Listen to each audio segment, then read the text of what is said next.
महोदय कृपया उत्तर संक्षेप में दीजिए।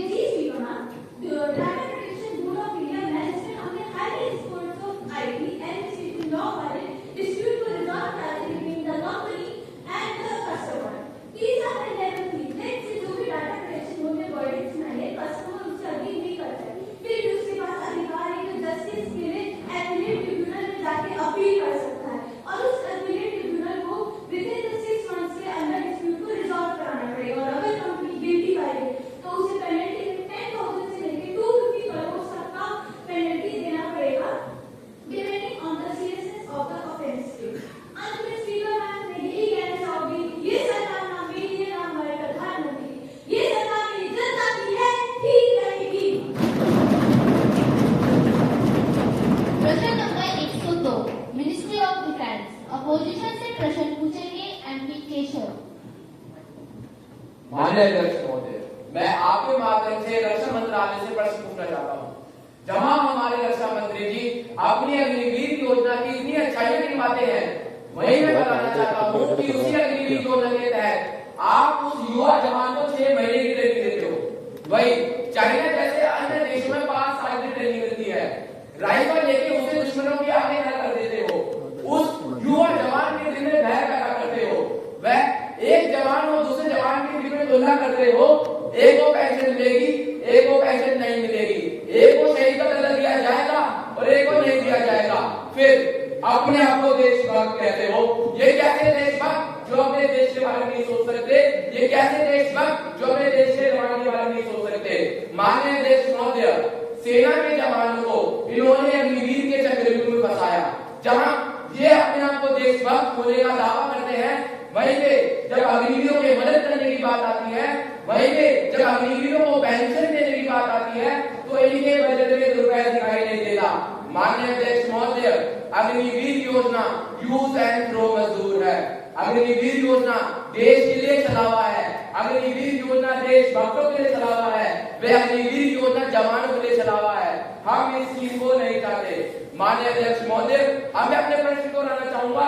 मैं रक्षा मंत्री से प्रश्न पूछता हूँ कि हमारे आने वाले जवानों का भविष्य आपके अग्निवीर योजना के तहत कितना सुरक्षित है एवं आप उनके से क्या क्या प्रावधान देंगे जिससे उनको वह एक सफल जवान बनाएगा? माननीय अध्यक्ष महोदय, अंत में बस मैं यही कहना चाहूंगा कि अग्निवीर वीर कह के रणछोर बना बैठे हो।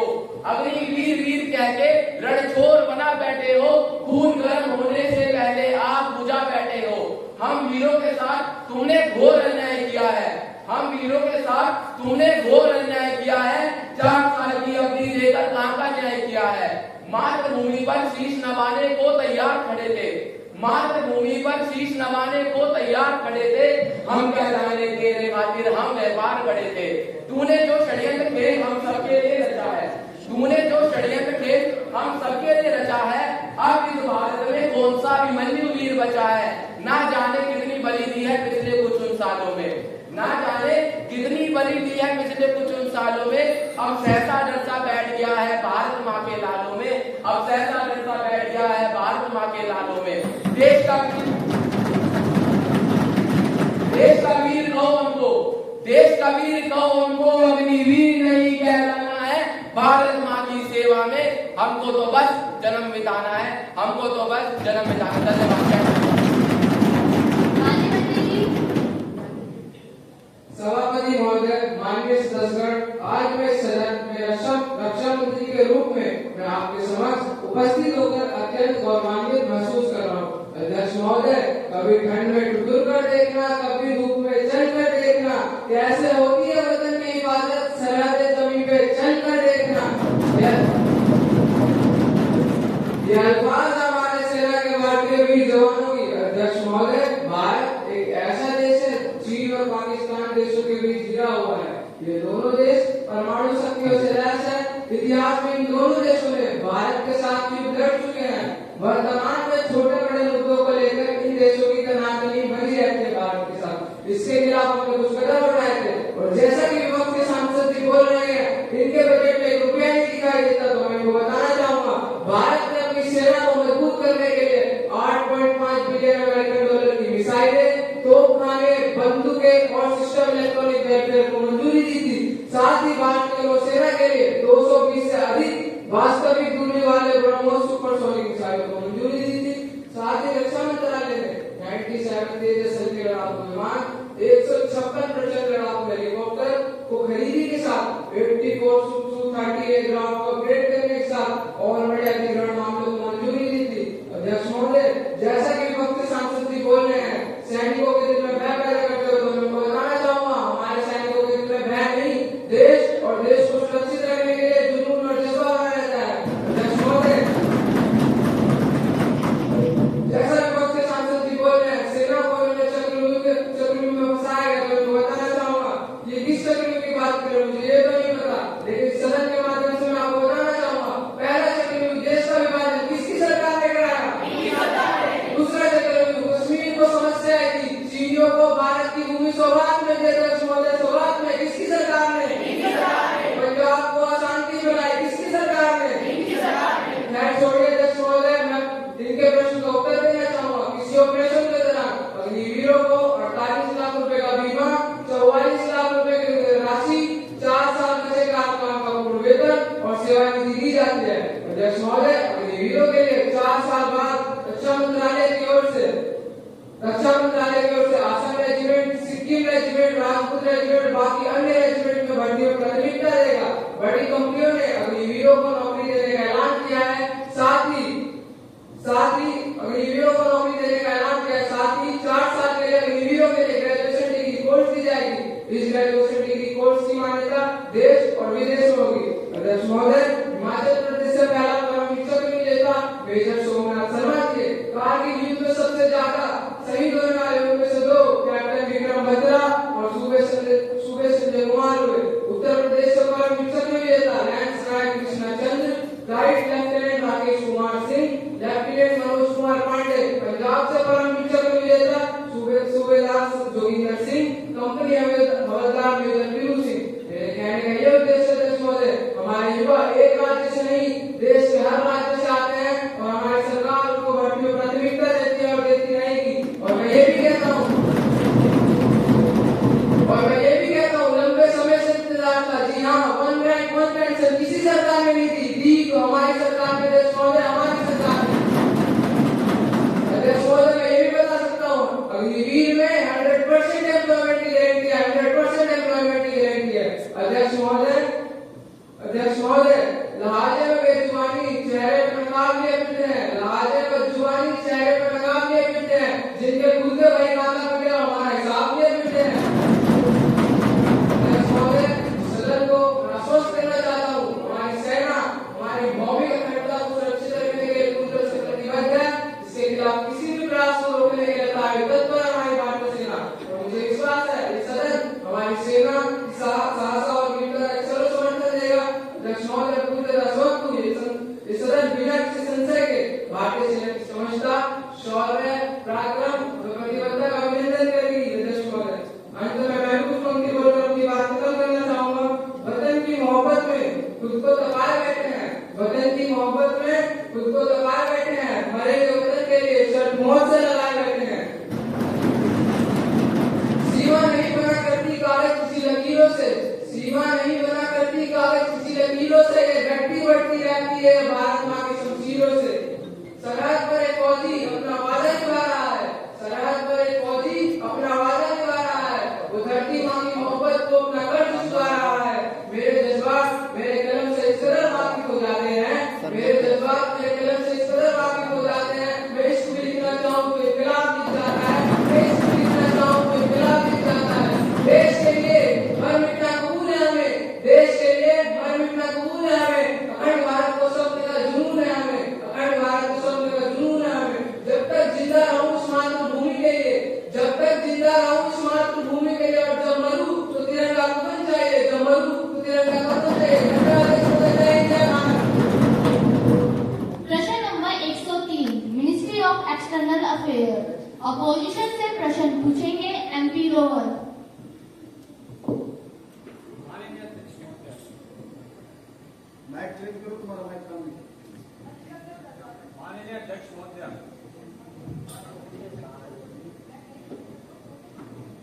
माननीय अध्यक्ष महोदय, मैं इस युवा संसद के नियमों और गरिमा का सम्मान करते हुए आज आपके माध्यम से इस युवा संसद का ध्यान विदेशों में बढ़ते भारतीय नागरिकों की गैर कानूनी तस्करी की ओर आकर्षित करना चाहूंगा। महोदया, फर्जी एजेंटों द्वारा भारतीय नागरिकों को विदेश नौकरियों के लिए बुलाया जाता है, परंतु वह उन नागरिकों से विदेशों में साइबर अपराध तथा गुलामी नौकरियां कराते हैं। महोदया, कुछ व्यक्ति जो कि आतंकवादी संगठन समर्थक हैं, सोशल मीडिया के माध्यम से उन नागरिकों को गुमराह करते हैं। महोदया, पोर्टल द्वारा तकरीबन 3042 फर्जी एजेंसियों की सूचना प्राप्त हुई, जिसे विदेश मंत्रालय द्वारा भी स्वीकार किया गया है, परंतु उनके खिलाफ कोई कार्रवाई नहीं की गई। महोदया, वैसे तो हमारे प्रधानमंत्री जी कहते हैं कि बेटी बचाओ बेटी पढ़ाओ, पर क्या वे जानते हैं कि उन्हीं के देश में औसतन 8 मिनट में एक बच्चा लापता हो जाता है। हर वर्ष हजारों बच्चों व महिलाओं को भारत से तस्करी कर विदेश भेज दिया जाता है। बच्चों को तंबाकू और पटाखे बनाने वाली फैक्ट्रीज में काम कराया जाता है तो सड़कों पर भीख मंगवाई जाती है। महोदया, हर वर्ष हजारों महिलाओं को भारत से तस्करी कर विदेश भेज दिया जाता है, जहां उनका शोषण किया जाता है तथा ऐसी दरिद्र परिस्थितियों में रखा जाता है जिनका उल्लेख करना भी यहाँ पे असंभव है। महोदया, यदि यूएनओ की रिपोर्ट की माने तो दक्षिण पूर्व एशिया के बाद दक्षिण एशिया में भारत का मध्यम भाग दुनिया का दूसरा सबसे बड़ा मानव तस्करी का क्षेत्र बन चुका है। महोदया, यदि दिल्ली पुलिस एफआईआर की माने तो वर्ष 2023 में तकरीबन 840 पुलिस द्वारा मानव तस्करी पीड़ितों की एफआईआर दर्ज की गई, जो कि वर्ष 2022 में दर्ज की गई मानव तस्करी पीड़ितों की एफआईआर की तुलना में 22% अधिक है। महोदया, यह चिंताजनक आंकड़े तो केवल राजधानी के हैं। यदि नेशनल क्राइम रिकॉर्ड ब्यूरो की माने तो कर्नाटक में 3609, केरल में 1236, तमिलनाडु में 2767, उत्तर प्रदेश में 615 और पंजाब में 342 पुलिस द्वारा मानव तस्करी पीड़ितों की एफआईआर दर्ज की गई है। महोदया, अब मैं मेरे प्रश्न की ओर आना चाहूंगा। तो मेरा प्रश्न वर्तमान सरकार से यह है कि उन्होंने विदेशों में बढ़ते भारतीय नागरिकों की गैर कानूनी तस्करी गतिविधि के प्रति क्या सख्त कदम उठाए हैं तथा इस वर्तमान सरकार ने उन 3042 फर्जी एजेंसियों के खिलाफ क्या सख्त कदम उठाए हैं, बताइए।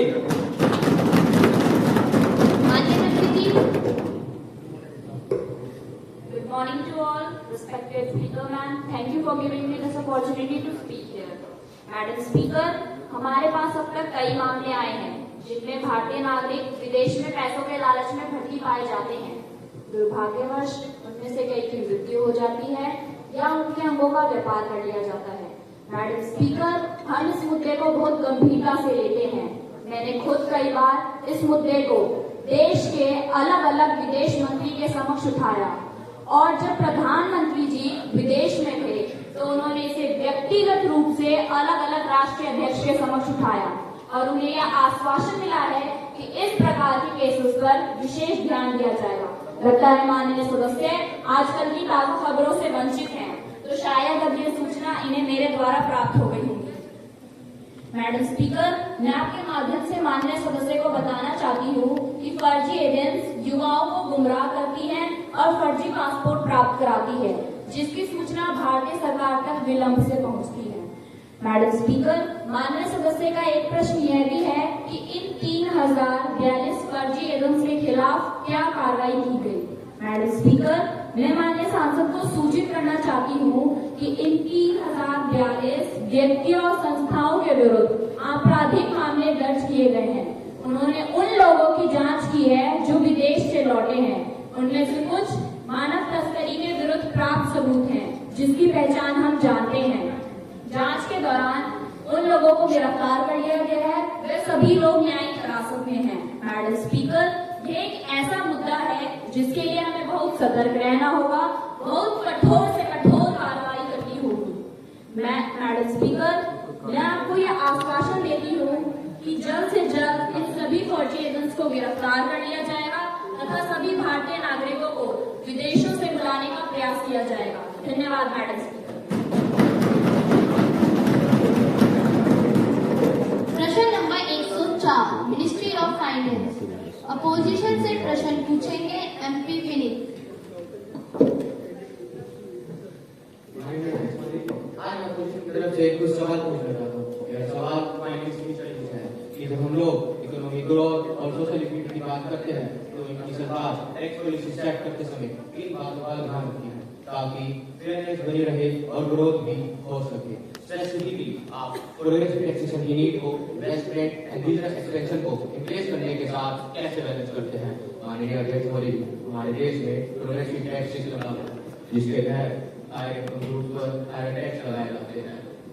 तो इनकी सरकार ये कैसे सुनिश्चित करती है कि सिस्टम इक्विटेबल रहे और साथ में टैक्सेशन को भी इंक्रीज करे? माननीय अध्यक्ष महोदय जी, मैं इनकी सरकार से ये जानना चाहता हूँ कि इनकी सरकार द्वारा बनाई गई टैक्स पॉलिसी किस तरह बिजनेस ग्रोथ को बूस्ट करने के लिए डिजाइन की गई है? माननीय अध्यक्ष महोदय जी, हमारे देश को इंफ्रास्ट्रक्चर और सोशल प्रोग्राम्स के लिए सफिशिएंट रेवेन्यू जुटाने की जरूरत है, लेकिन साथ में इस चीज का भी ध्यान रखना है कि टैक्स बर्डन इकोनॉमिक एक्टिविटी को हिंडर ना करे।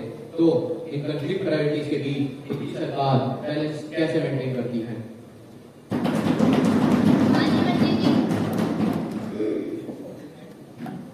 सभी मान्य अतिथि, शिक्षकगण और हमारे उत्साहित प्रतिभागियों का इस यूथ पार्लियामेंट सत्र में बहुत बहुत स्वागत है। आज हम सब यहाँ एक विशेष अवसर के लिए एकत्र हुए हैं जो न केवल ज्ञान का प्रसार करेगा अपितु लोकतंत्र की जड़ों को भी मजबूत करेगा। यह है यूथ पार्लियामेंट 2024, एक ऐसा मंच जहाँ युवा अपनी आवाज उठा रहे हैं, अपने विचारों को साझा कर रहे हैं और हमारे देश के भविष्य के लिए एक नई सोच और समाधान को प्रस्तुत कर रहे हैं। भारत में संसद को लोकतंत्र का सबसे महत्वपूर्ण स्तंभ माना जाता है। यह दो सदनों में विभाजित है, लोकसभा और राज्यसभा। लोकसभा, जिसे जनता का सदन भी कहा जाता है, सीधे जनता द्वारा चुनित प्रतिनिधियों का समूह। इसमें विधेयकों पर चर्चा, नीतियों को लागू करने का फैसला किया जाता है। राज्यसभा, जिसे राज्य का सदन भी कहा जाता है, यह राज्य और केंद्र शासित प्रदेशों के प्रतिनिधियों से बनी हुई है। इसका उद्देश्य राज्य के हितों का संरक्षण और उनके सुझाव का प्रतिनिधित्व करना है। संसद का मुख्य कार्य कानूनों का निर्माण करना, उन्हें लागू करना, संसद सरकार के कार्यों की समीक्षा करना है और ये सुनिश्चित करना है कि सरकार जनता के प्रति जवाबदेह है। बजट को पास करना, देश के सामने आने वाली प्रमुख समस्याओं पर विचार विमर्श करना। आज का दिन हम सबके लिए विशेष है क्योंकि यह दिन लोकतंत्र की संवाद, विचार विमर्श का साक्षी बनने का है। जैसा कि कहा गया है, लोकतंत्र की असली सौंदर्य यह है कि सबको अपनी बात रखने का अधिकार देता है। आज हम इसी सौंदर्य को महसूस करेंगे कि जब हमारे युवा अपनी सोच और दृष्टिकोण से एक नई राह दिखाएंगे। आज हमारे युवा नेता न केवल देश की समस्याओं पर चर्चा करेंगे अपितु समाधान भी प्रस्तुत करेंगे। जैसा कि महात्मा गांधी जी ने कहा है कि आप स्वयं वही बदलाव बने जो आप दुनिया में देखना चाहते हैं। तो चलिए बिना किसी विलंब के हम यूथ पार्लियामेंट 2024 की आधिकारिक शुरुआत करते हैं। As we step out into the world, let's not forget the roots that have strengthened us. मेरा आचरण ही मेरा प्रमाण है, कहने वाले वह शख्स जो न काम को सिर्फ बताते हैं अपितु साथ मिलकर कराते भी हैं। The guiding light and the driving force behind the school of coexistence, none other than our respected principal, Dr. Karamveer sir, is going to say a few words. Have a huge round of applause for our incredible leader.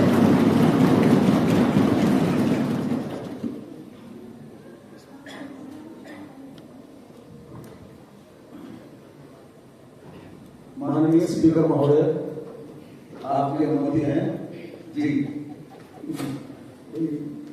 संसद में अध्यक्ष महोदय की अनुमति के बिना कुछ नहीं हो सकता। हिंदुस्तान की सबसे बड़ी पंचायत भारतीय संसद में चांदनी चौक लोकसभा क्षेत्र के इस अंतिम छोर पर स्थित विद्यालय का प्रतिनिधित्व करने वाले लोकप्रिय सांसद श्री प्रवीण खंडेलवाल जी, उपस्थिति अनुपस्थिति प्रत्यक्ष और अप्रत्यक्ष रूप से सबसे ज्यादा एक्टिव पॉलिटिशियन मैंने जितने देखे उनमें से madam Rekha Gupta ji, ex councillor municipal corporation of Delhi, पूरे देश में युवाओं में जोश भरने के लिए अपने घर से बाहर प्रियवराजन की तरह भूखने वाले हमारे बड़े भाई सत्यप्रकाश भारत जी, मेरे छोटे भाई और साथ के पड़ोसी स्कूल के एसयू ब्लॉक स्कूल के प्रिंसिपल प्रिय सुनील कुमार, हम सब के लिए गाइडलाइंस तय करने वाले, हमसे काम करवाने के लिए दिशा निर्देश देने वाले और समय समय पर सलाह देने के लिए डिस्ट्रिक्ट में ओएसडी की भूमिका में कार्यरत Shri Anil Prakash Yadav ji, OSD to district leading,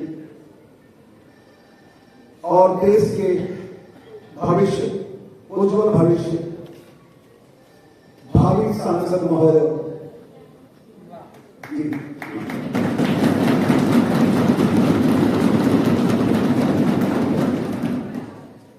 पिछली बार मैंने एक बात कही थी ऊपर मंच से, देश जब भी बदलेगा तो राजनीति से बदलेगा, क्योंकि कानून बनाने की शक्ति राजनीति के पास है। कानून कैसे बने, कानून बनाने वालों की सोच कैसी हो, वो मानसिकता अगर बदलेगी तो वो शिक्षा से बदलेगी। इसलिए शिक्षा काल में ही उस तरह की सोच को विकसित करने का कार्य राष्ट्र निर्माता कहे जाने वाले शिक्षक लोग करते हैं। आज जो आप इस मॉडल यूथ पार्लियामेंट को रिप्रेजेंट कर रहे हैं, अभी बात करते करते पता लगा कि ये काम आज से 55 साल पहले माननीय सांसद महोदय ने भी यूथ पार्लियामेंट में पार्टिसिपेट किया था। 1970-72 के आसपास ये यूथ पार्लियामेंटेरियन हुआ करते। तो क्या संयोग है कि हम सरकारी जो लिस्ट थी, आपके ध्यानाकर्षण के लिए चाहूंगा कि गवर्नमेंट की तरफ से सिलेक्टेड स्कूल नहीं है हमारा यूथ पार्लियामेंट के लिए। हमने तो अपने बच्चों से प्रयास कराया था, इस बार गवर्नमेंट ने सेलेक्ट करके लिस्ट में पब्लिक स्कूल का नाम डाल दिया, और पब्लिक स्कूल में जो सिलेक्टेड है उसमें कोई एक्स पार्लियामेंटेरियन को भेजता है सेक्रेटरीट। हमने कहा नहीं, हम करंट पार्लियामेंटेरियन से कम में नहीं कराते।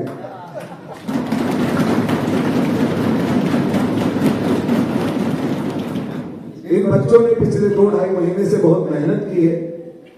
इनके साथ में हमारी पूरी सोशल साइंस टीम की फैकल्टी, विशेष रूप से मैडम रितु यादव जी और राजकुमार जी, इन्होंने बच्चों के साथ बहुत बेटा हम और आप तो बात करते रहेंगे क्योंकि रोजाना मिलते हैं। माननीय सांसद महोदय, माननीय पार्षद महोदया, इनके पास जनता के इतने कष्ट, दुख, तकलीफें, समस्याएं आती रहती हैं कि इनको समय निकालना मुश्किल हो। मैं दिल से धन्यवाद माननीय सांसद महोदय का इसलिए भी कर रहा हूं कि इन्होंने 10 बजे का समय दिया, लेकिन इनकी कोई मीटिंग आ गई तो बहुत आसान सा था, ये अपने पीए को बोलते कि भाई वहां मैसेज कर दो, मैं नहीं जा पाऊंगा, और हम थोड़ा सा मुंह उतार लेते, दुखी होके काम तो करना ही था भाई, तैयारी तो कर। इनका मेहनत देखिए, का बड़प्पन देखिए। इन्होंने मुझे सुबह 7 बजे मैसेज किया कि मेरा प्रोग्राम प्री शेड्यूल हो गया है और मैं स्कूल में 9 बजे पहुंच जाऊंगा और 9:30 बजे मुझे निकलना है क्योंकि मेरी कोई मीटिंग है। Sir thank you so much कि आपने हमें इस लायक समझा। मैं 3-4 बातों की तरफ आपका ध्यान स्कूल के लिए दिलाना चाहता हूं, आप संबोधन करेंगे। मेरा स्कूल हिंदुस्तान का बेस्ट स्कूल है, मैं ऐसा मानता हूं। मुझे इसके लिए सर्टिफिकेशन की जरूरत नहीं है कि किसी लिस्ट में बेस्ट स्कूल ऑफ इंडिया की कोई कैलकुलेशन और उसमें मेरा नाम आए, आई लिस्ट बोला। मुझे मेरे बच्चों पर, मेरे टीचर्स पर भरोसा है and they are doing wonders. मेरी कम्युनिटी ने इस बात को स्वीकार कर लिया है, मेरे स्कूल मैनेजमेंट कमेटी के मेंबर साहब गुप्ता जी हैं, सुमन जी हैं, इन्होंने इस बात को स्वीकार कर लिया, मेरे अड़ोसी पड़ोसियों ने स्वीकार कर लिया कि school is the miniature model of the society. और जब भी मुझे जरूरत होती है खड़े मिलके, जहां भी कहीं वैल्यू एजुकेशन की बात आती है, तो जैसा कि आपने आते ही देखा, आपके यहां आने से पहले माननीय संसद महोदय आपकी बागवानी देखने गई थी, आपका किचन गार्डन देखकर आए।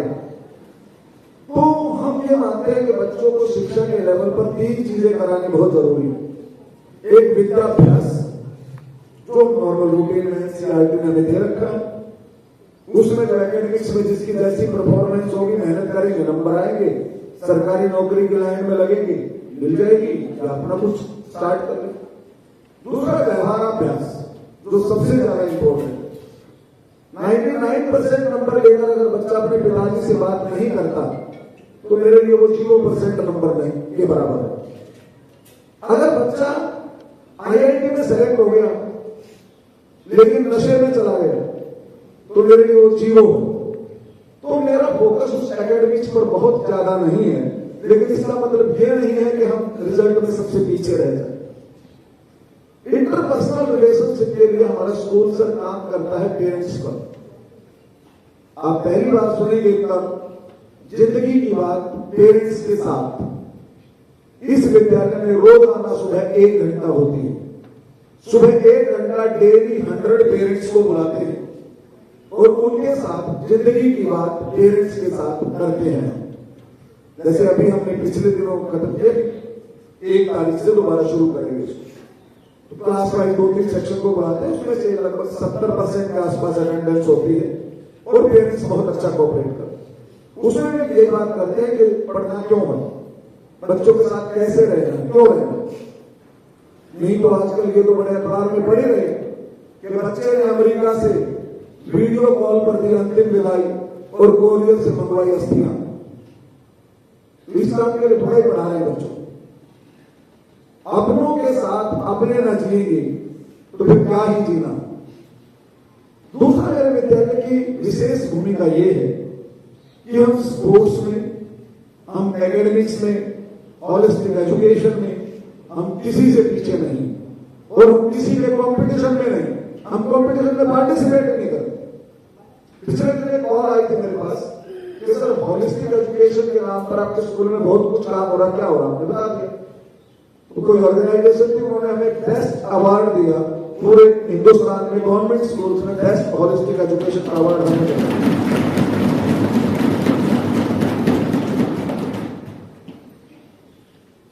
तीसरी चीज है विद्याभ्यास, व्यवहाराभ्यास के बाद तीसरी चीज है कर्माभ्यास, डिग्निटी ऑफ लेबर।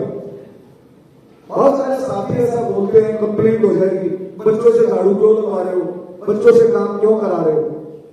मैं झाड़ू नहीं लगवाता हूं बच्चों से, मैं उन बच्चों से झाड़ू लगवाकर ये बताता हूं कि बेटा स्कूल में सफाई करने वाला कर्मचारी गंदा काम नहीं कर रहा, वो बहुत ही महान काम कर रहा है, उनको उतनी ही रिस्पेक्ट की जरूरत है जितनी हम अपने माता पिता को देते हैं।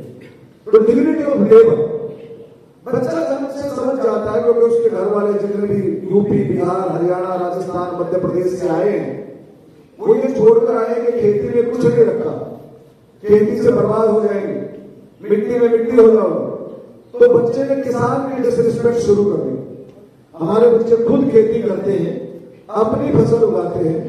पिछले दिनों हमने 3100 रुपए के टमाटर बेचे अपने, 3100 रुपए। और अभी हमारी सर्दी की सब्जियां तैयार, अभी फसल उगाई है तो लगभग महीने भर में हमारा प्रोडक्शन स्टार्ट हो जाएगा। पहली फसल बच्चों की उसके बाद सेल पर 100% प्योर ऑर्गेनिक, कोई स्प्रे नहीं करते, कोई पेस्टिसाइड नहीं डालते। और पार्षद महोदय, आप तो पड़ोस में रहते हो, एक दिन आपको भी विशेष रूप से आकर दिखाएंगे, खिलाएंगे वो सब चीज। तो हमारे बच्चे सर्वांगीण विकास के लिए कार्यरत हैं। इस युवा संसद के माध्यम से ये बच्चे भविष्य में ऐसा कुछ कर पाए जो आपके सामने रोल मॉडल बैठे हैं। आपके सामने रोल मॉडल बैठे हैं आदरणीय प्रवीण खंडेलवाल जी, जो अभी 7वीं 8वीं क्लास में युवा संसद में बैठे, आज वो सचमुच की संसद में बैठे। आप में से कौन आज के 10 साल बाद, 15 साल बाद, 20 साल बाद सचमुच की लोकसभा में होगा और उस टाइम इस विद्यालय का प्रिंसिपल जो भी होगा वो आपसे रिक्वेस्ट करे कि मेरे विद्यालय के बच्चों को संसद दिखा दो और तुम्हें यहां इनवाइट करके कहे कि ये मेरे ही विद्यालय का स्टूडेंट है जो आज संसद में बैठा है, जो कभी यहां युवा संसद करता था। ऐसी मेरी कामना है आपके साथ।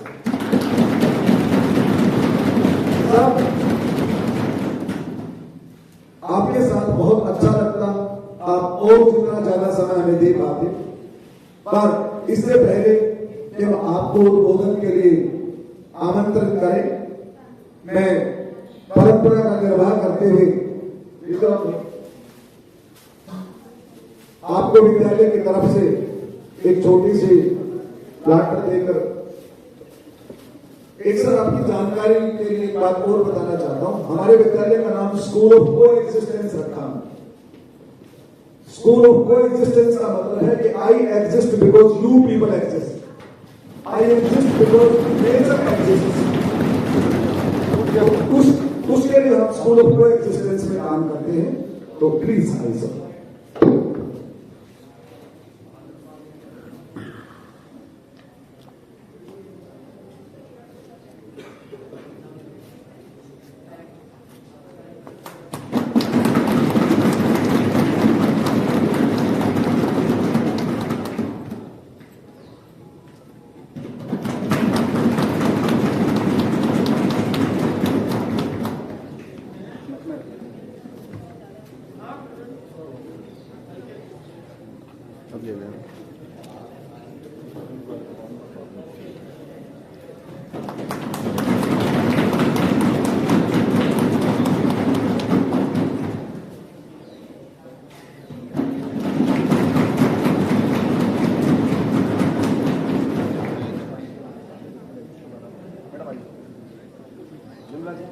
आप इनको शॉर्ट प्लीज।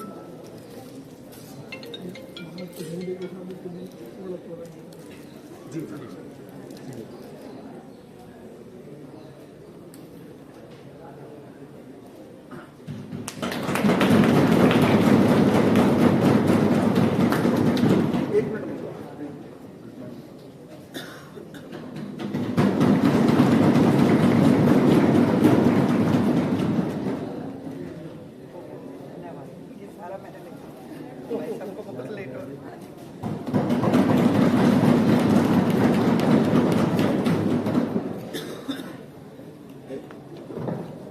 सर, आप आए और अपनी उद्बोधन में बस एक जानकारी और दे दूं कि मेरे स्कूल में मेरे विद्यालय के टीचर्स, मेरी कम्युनिटी खुले दिल से विद्यालय को दान देकर इस लायक बनाती है कि हमारे बच्चों को 12 कंप्यूटर, 3 इंटरेक्टिव पैनल, सामने किशन बासिया जी के नेतृत्व में जो रामलीला कमेटी है उन्होंने बच्चों के लिए स्मार्ट पैनल्स हैं, उनके लिए प्रचोदन ताकि हमें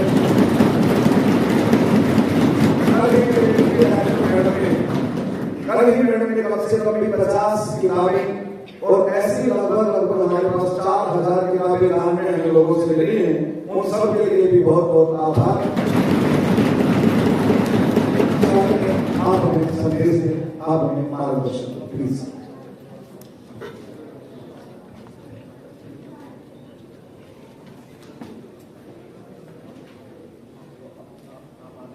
मेरी लोकसभा के क्षेत्र में यह विशिष्ट विद्यालय है। Thank you so much. इस विशिष्ट विद्यालय के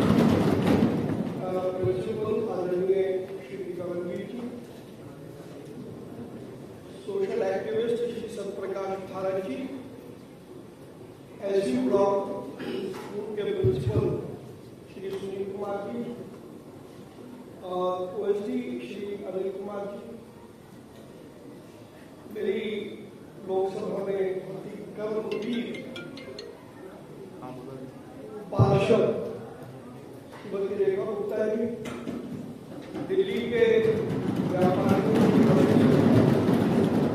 फेडरेशन ऑफ वॉलंटियर ट्रेनर्स के दिल्ली प्रदेश के महामंत्री मेरे मित्र आशीष ग्रोवर जी, और आप सभी का मैं हार्दिक अभिनंदन करता हूँ, वंदन करता हूँ और आप सबको प्रणाम करता हूँ। मेरे लिए ये बड़ा सौभाग्य का विषय है कि कभी इसी प्रकार से, जैसा अभी आदरणीय कर्मवीर जी बता रहे थे, कभी मैं तो अपने स्कूल में बेंच पर इसी प्रकार से बैठा करता था और उस समय इसको मॉक पार्लियामेंट कहते हैं। आप में से बहुत से लोग उस समय नजर भी नहीं हुआ होगा, मेरा भी नहीं हुआ, आपका भी नहीं। ये बात 1971 से लेकर के 1975 तक की। जब तक इमरजेंसी लग गई तो फिर देश में कहीं पर भी मॉक पार्लियामेंट हुई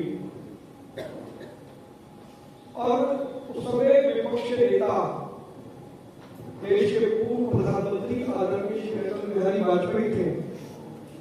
तो मैं अटल जी में अपनी छवि देखता था।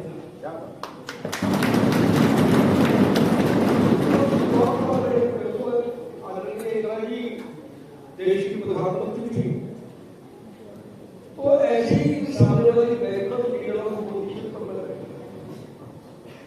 और तभी मेरा सपना था कि मैं भी लीडर ऑफ अपोजिशन बनूंगा। लेकिन मेरा सौभाग्य है कि मैं देश के यशस्वी प्रधानमंत्री आदरणीय श्री नरेंद्र मोदी जी की सरकार का एक हिस्सा हूँ और विपक्ष की लेकर के सत्ता पर।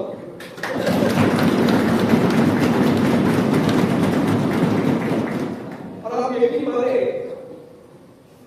मैं मानता हूं कि जब मैं बेंच पर बैठता था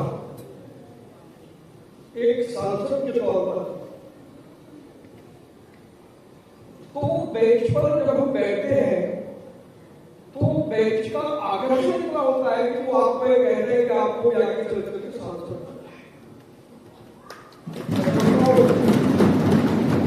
लोग बैठे, यदि आप सब लोग बैठे हैं, जरूर आपको से कुछ लोग भारत की संसद में जरूर जाएंगे, ऐसा मेरा मानना है।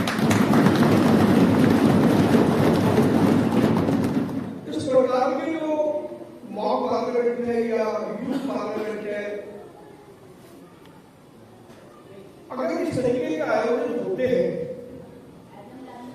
तो कहीं ना कहीं हमें देश के लोकतंत्र के प्रति, डेमोक्रेसी के प्रति हमारे विश्वास को और मजबूत करते हैं। इसलिए इस प्रकार के कार्यक्रमों का होना बहुत जरूरी है और मैं सर्वोदय स्कूल को इसके लिए बधाई देता हूं। मैं विशेष रूप से बधाई दूंगा श्री राजकुमार जी को और रितु यादव जी। मैं भी उस प्रैक्टिस के दौर से गुजरा हूं, तो इतने बच्चों को इस प्रकार दक्षता से तैयार करने में अगर हमारे टीचर्स को नहीं करते तो फिर इतनी अच्छी पार्लियामेंट नहीं हो सकती। मैं चाहूंगा एक बार जोरदार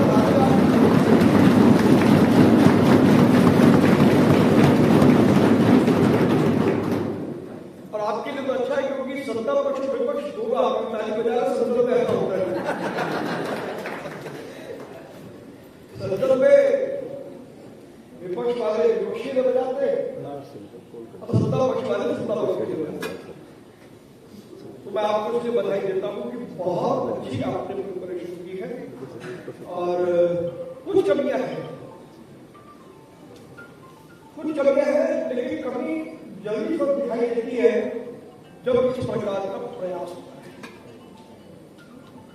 और आपने प्रयास किया और अच्छा प्रयास में देख रहा था, सवाल पूछे जा रहे थे, उसके जवाब दिए जा रहे थे और मैंने देखा कि जवाब जो दिए गए वो पढ़ के नहीं, वरना हमारी संसद में तो जब मंत्री जवाब देते तो पढ़ के नहीं देते। लेकिन ये अच्छा, इसका मतलब है कि तैयारी का जो लेवल था आप लोगों ने वास्तव में बहुत मेहनत की।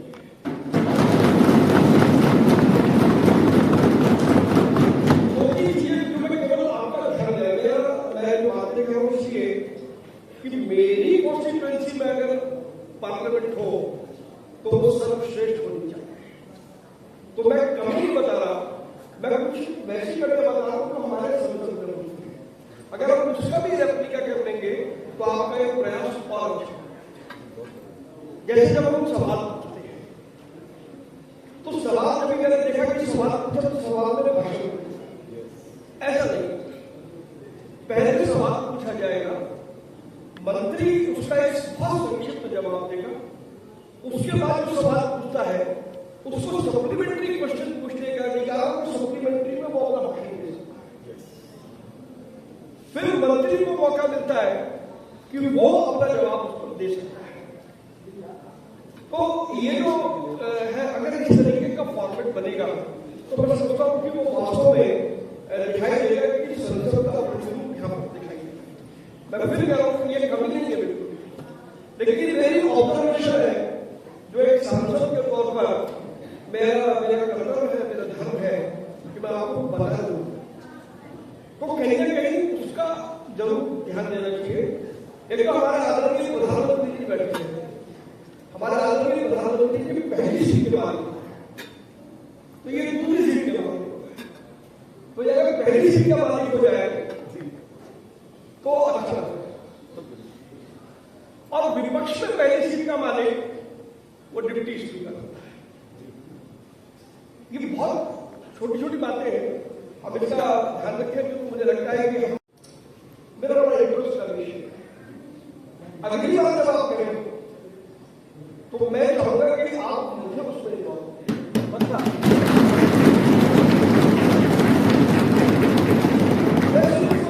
मैं उस सीमा तक नहीं पहुंचूंगी, समय की माध्यता रहती है, समय की कमी रहती है। मैं उस सीमा तक सिर्फ इन्वॉल्व होगा कि मैं देखूंगा कि जो पार्लियामेंट में हम बैठते हैं उसका प्रतिरूप सिर्फ मेरा उत्तर नहीं मानना है। और अगली बार जब पार्लियामेंट होगी तो मैं एक बात आपसे कहता हूँ कि मैं संसदीय कार्य मंत्री को लेकर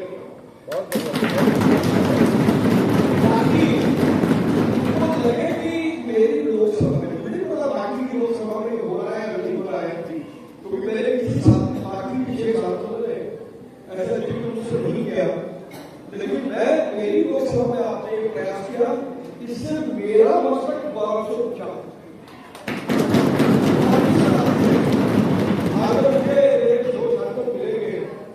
तो उन्हें गर्व से कहूंगा कि तुम्हारे इलाका हल्के या मेरा इलाका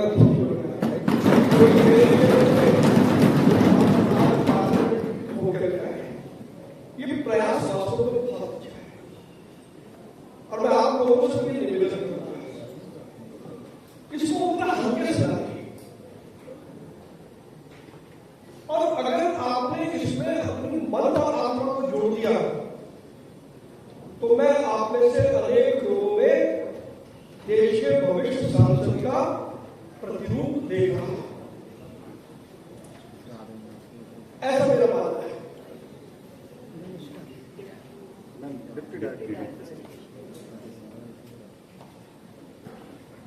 तो कुल मिलाकर के करमवीर जी को बहुत बहुत बधाई है,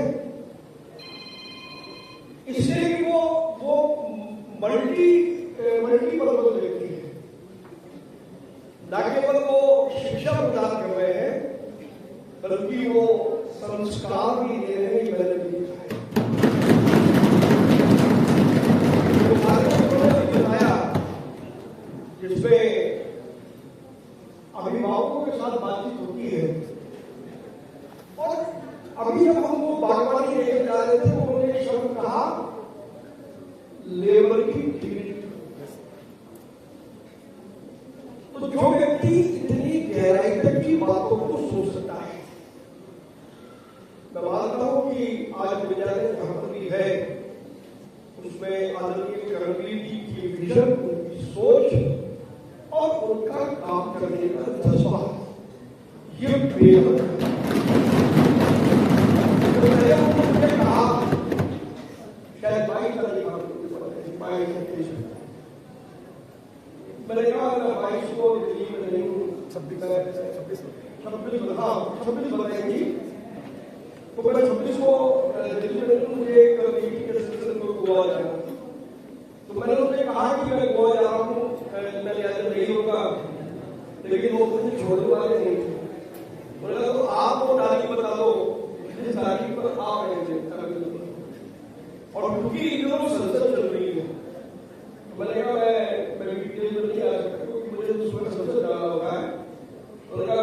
बीमार हो गए, तो आपने मुझे एकोमोडेट किया, इसके लिए आपका बहुत आप लोगों से निवेदन करके अपनी वाणी को विराम दूंगा। अब तो टेक्नोलॉजी का युग है, और जब आप लोग सांसद के रूप में यहाँ पर बैठे हैं तो थोड़ा सा समय जरूर निकालें और हमारे संसद की कार्रवाई को देखें। संसद की कार्रवाई यूट्यूब के ऊपर हमेशा वो जो सांसद झगड़े करते हैं वो देखें और झगड़ों से कोई प्रेरणा न ले, लेकिन वहां किस तरीके से आचरण होता है, किस तरीके से सवालों के जवाब दिए जाते हैं, किस तरीके से सवाल पूछे जाते हैं, वो जरूर आपको बारीकी से देखें। और अगर ऐसा हुआ तो मेरा पूरा विश्वास है कि अगले वर्ष जब हम इस पार्लियामेंट को करेंगे तो इसका रूप कोई दूसरा होगा, और हमें लगेगा कि वास्तव में हम विश्व के सबसे बड़े लोकतंत्र के भव्य मंदिर के अंदर बैठे। ये आज जो कार्यक्रम होगा ये छोटी बात नहीं, बड़ी बात है। जैसे मैं अक्सर कहता हूं कि 140 करोड़ लोगों के देश में मात्र 543 लोग ऐसे जिन्हें उस लोकतंत्र के मंदिर में बैठने का सौभाग्य प्राप्त होता है, और परमात्मा ने मुझ पर इतनी कृपा की है कि उन 543 विशिष्ट लोगों में मुझे भी शामिल किया। ये मेरे लिए बड़े सौभाग्य।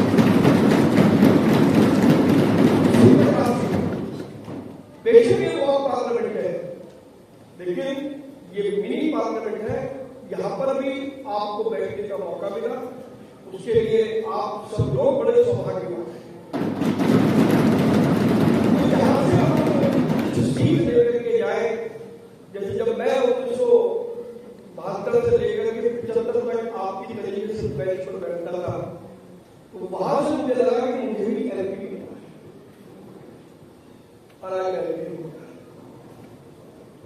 तो आप सभी आप सबके बहुत उज्जवल भविष्य की कामना करता हूं, और इस स्कूल को और विशिष्ट बनाने में आपको मेरा कोई भी सहयोग चाहिए तो मैं आपको अपना सारा सहयोग दूंगा।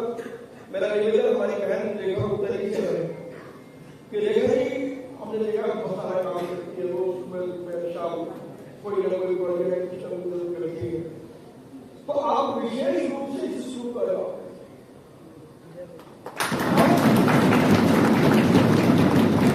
आपने इसको अडॉप्ट कर लिया तो समझे मैंने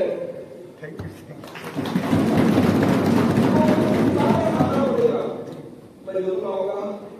इस स्कूल को और बेहतर कैसे बना सकते हैं, पब्लिक स्कूलों की कैपेसिटी हम सबको मालूम है, उस पर मैं आगे नहीं करूंगा, लेकिन हमारा कोई भी स्कूल किसी भी पब्लिक स्कूल से देखा है और अपने आप में बहुत महत्वपूर्ण है। इसलिए मैं जितने भी यहाँ पर हमारे विद्वान अध्यापक अध्यापिकाएं हैं, मैं उनको भी धन्यवाद देता हूँ। जो मैनेजिंग कमेटी है, मैं उन सबका भी बहुत आभार मानता हूँ, और जो और सहयोगी हैं, चाहे वो किशन वासी हो या और कोई भी लोग हो, हम सब लोग प्रधानमंत्री नरेंद्र मोदी जी के नेतृत्व में देश की शिक्षा को हम और अच्छा बनाना चाहते हैं। लगातार हम लोग संसद में इसकी चर्चा कर रहे हैं। मुझे पूरी उम्मीद है कि सोमवार से संसद में चर्चा शुरू हो जाएगी। तो मैंने भी बहुत सारे क्वेश्चन लगाए, जिसमें से 2 क्वेश्चन तो एजुकेशन सिस्टम को ही लेकर, तीसरा क्वेश्चन महिलाओं को एजुकेशन में, जो हमारी बेटियां यहाँ पर हैं और कभी बड़ी होती है तो जिस तरीके का सामना करना पड़ता है, मैंने ये सुझाव किया है, मेरा क्वेश्चन लगा हुआ है कि एजुकेशन में महिलाओं को, हमारी जो बेटियां हैं उनको डिफेंस की सिखाया जाता है, उसका ये गरीब होना चाहिए। तो चलिए बहुत सारी चीजें हैं, मुझे लगता है कि लगातार होता रहेगा, और ये इतना है कि सामने 2 बार झगड़ा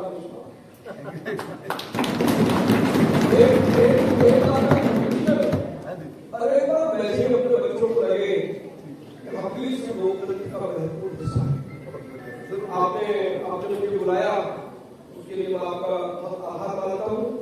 मैं बहुत विनम्रता से क्षमा याचना करता हूँ कि मैंने उजागर तस्वीर था, मैंने लगा था, लेकिन सांसद के रूप में कई बार ऐसे मौके आते हैं जब आपका समय आपके हाथ में नहीं है।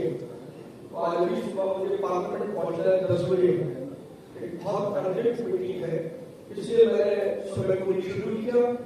आपने मेरी सुविधा को इस कार्यक्रम में जोड़ा, उसके लिए मैं आपका आभार व्यक्त करता हूँ और आप सभी कामना करता हुआ माँ भारती की हम लोग सब सेवा करें और भारत माता की जय घोष के साथ भारत माता की जय, भारत माता की जय में प्रधानमंत्री के हाथ नीचे तो ऊपर उठा, भारत माता की जय, भारत माता की जय, वंदे मातरम, वंदे मातरम, जय हिंद। बहुत बहुत धन्यवाद, बहुत बहुत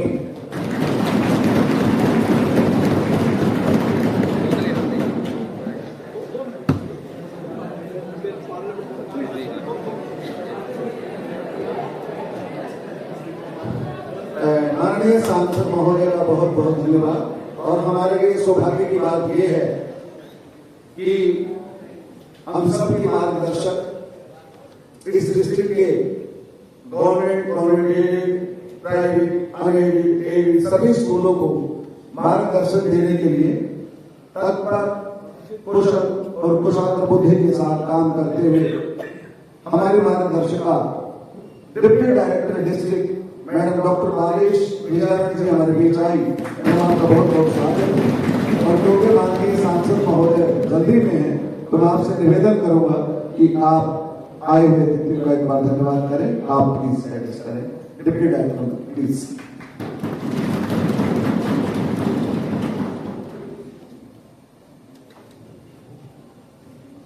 सुप्रभात, सभी को नमस्कार।